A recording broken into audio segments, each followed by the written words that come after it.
Well, thank you. And I am honored to kind of kick this off. So my thoughts are this, and I'm going to share really a little bit about the background of myself, because to begin with, what Cost Market is about and what business in general to me is about, it's something very personal. So I bring a lot of passion, and the people that I work with, they are very much cut from the same cloth. And to give you a little bit of background, so in the early 80s, and to date myself, I was one of the first independent dealers for IBM selling their personal computers. And what I did is I had a passion for technology as a tool. I was never a geek, but I looked at it as a way to get people home to their kids sooner, get out on the golf course, make more money, travel, whatever they want. And pretty successful career in technology, moving from personal computers, then to when copiers went digital and connected to the network, kind of a leading company there. I rolled my 20-person company into a group that was breaking away from a public company. Some of you might have heard of Icon and Danka. They were the Goliath copier companies. And it was a really fun run from 1999 when we started with 40 people. And within 4 years, we built a $30 million company. And when I left there, when I got into Costmark and consulting about 9 years ago, we were about 270 people. I give you that as a backdrop because what stopped being fun in the technology business, we started to become a commodity. So I had long-term relationships with some great clients such as TIAA Craft, Simpson and Thatcher, Sherman and Sterling, Revlon, Young and Rubicon. Well, what was happening now, instead of me dealing with the CIO, who is usually my touch point, or the director of IT or director of admin, we started dealing with these expense reduction companies. And what I've learned really quickly is these expense reduction companies, it was a race to the bottom in terms of price. They did not value the relationship that the client had with the vendors. Because they got paid on a 100% contingency basis, they just wanted the cheapest solution. And I saw a significant flaw in their process. So a little light bulb went off, and they said, when I reinvent myself, I'm going to do what these consultants do, but I'm going to do it differently. So number one, we're going to focus on relationships. Number two, we're going to focus on subject matter experts, because what I found, these guys who were negotiating with me on a lot of sophisticated technology, they didn't understand the technology. What they were great at is negotiation. So I was going to bring great subject matter experts to the table. And the third part is, and that's why when we talk about Costmark, we talk about profit enhancement. Because now, instead of dealing simply with the CIO, the top technology people, and that's where we started, we're now dealing with the C-suite. So we typically deal with the CFO, a COO, and sometimes a CEO of an organization. So we focus on profit rather than just expense reduction. We saw negativity in just saying, even though expense reduction, that's positive, but the expense is negative. Everybody likes profits. And lots of times I'll spin it on its side. If we're able to save an organization, let's say $100,000 a year, and I usually have the financials on that organization, and let's say they make 10% a year, when I'm speaking to the C-suite, I'm talking about, it's kind of like bringing in $1 million client, because what's left, 10%, is that 100,000 you saved. And that gets their attention. The other way we differentiate ourselves, I said, is in the relationship. So we honor that when we're hired by a client, they've selected their vendors for good reason. Now, if they come to us and they say, hey, we're not happy with our vendor, we want you to be the bad guy, get rid of them, go out to an RFP, we of course handle that. But we honor that relationship first, but then we also honor the relationship internally, because oftentimes we are brought in, let's say by the CFO. They look at things very objectively, and we're coming in there, we charge no upfront fees, we do a lot of analysis, and then we present to them in a very organized manner. Here's your benchmark, here's what you're paying for these things. With the vast data that we have, we know we can save you, let's say, between 25 and 35%. And then usually their eyes open, how are you going to do that? Well, we do that by having this vast amount of information. The second way we do it is by having very senior level relationships in every category that we handle. And let me just touch on that for a second. So we started initially, and I was actually interviewed this morning by a reporter from Newsday. They're doing a piece on the rising healthcare costs and what the impacts are going to be post-pandemic.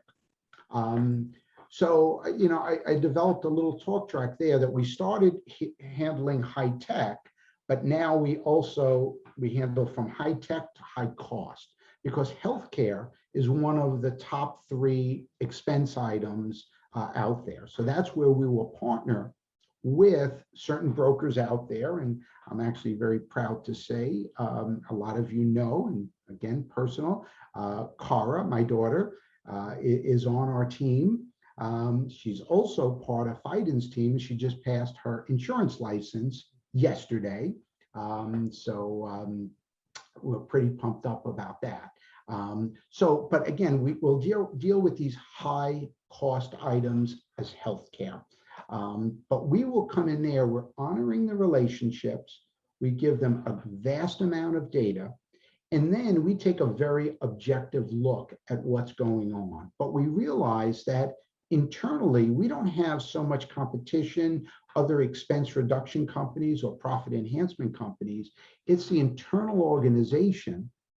Sometimes their backs go up because the CFO who brought us in, they're very objective. Hey, if you can come in and help us, and the only way we're going to pay you is if you bring significant savings to the table, we're in.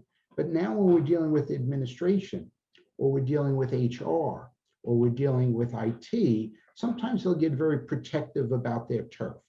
And we, again, honor that. And our talk track is, we're going to come in, you guys have so much to do, we're going to be your grunt workers, and we're going to do a lot of that work for you. So when we get engaged, we listen first. We use a term, we uncover dormant profit. And again, we want to be positive there, because lots of times they don't realize, with as much as they're purchasing, what's available out there. And even the smartest purchasing agent or the CIO, when they're not dealing with hundreds of clients like we're dealing with every year. So we will uncover dormant profits, we create transparency. And that's probably the biggest issue in healthcare itself, because as a business owner for 35 years, I've always been frustrated with the rising cost of healthcare. And I've thought, well, I couldn't do much about it.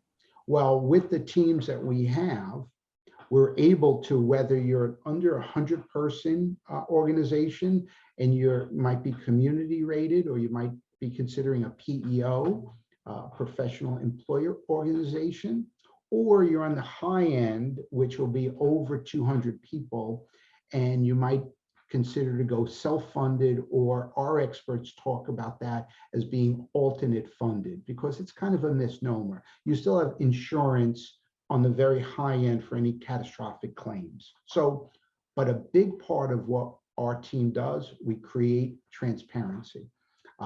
We have vast amounts of data. We have a proven process, and that's what yields fantastic, sustainable results. Our contract with our clients is for 3 years.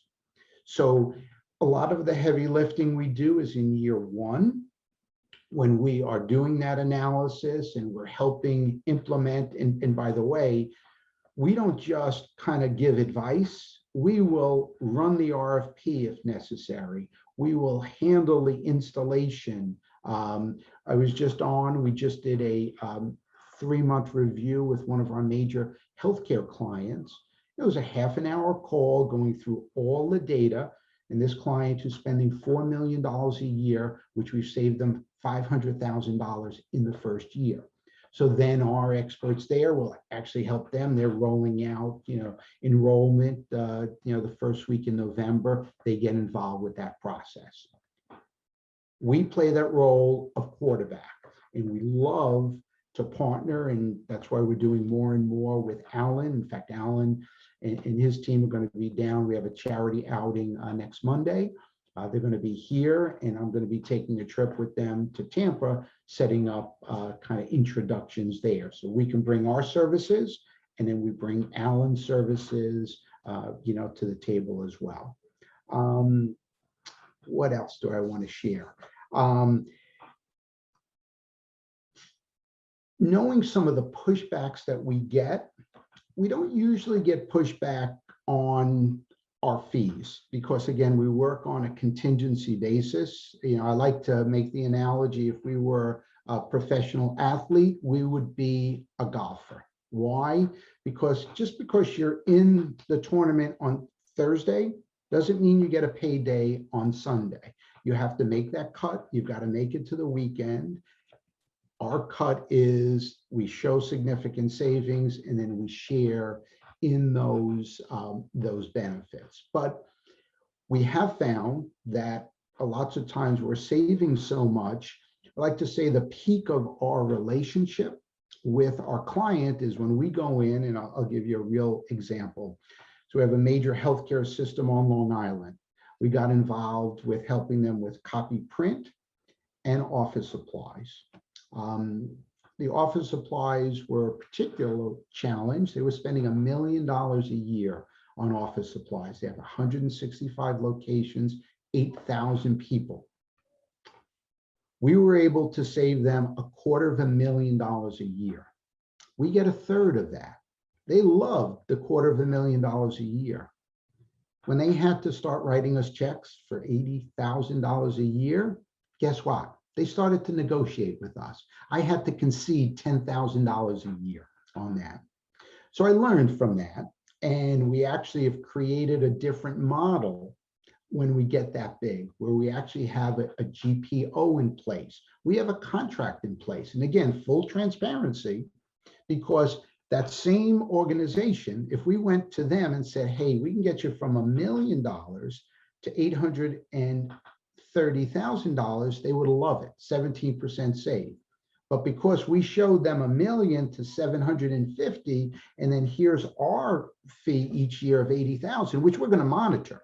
They have 2,000 line items every month that we monitor and make sure to keep true to the contract terms, and the service level agreements are there. Well, guess what? They negotiated us with that. So we're evolving our model over time. I'll close because I think I'm getting close to time. You're at 11 minutes. You're doing great. 11 minutes. Okay. All right, good. Close it out. Really, who we look to work with, definitely someone in the C-suite, or it could be anybody in the organization who cares about the organization, values bringing in advisors. And we will come in, and because we started again in technology with 2 or 3 categories, we now have 12 categories that we help organizations with. And we just look to constantly bring value. And really, we know we're most successful when we become part of that organization's either finance team, technology team, or HR team.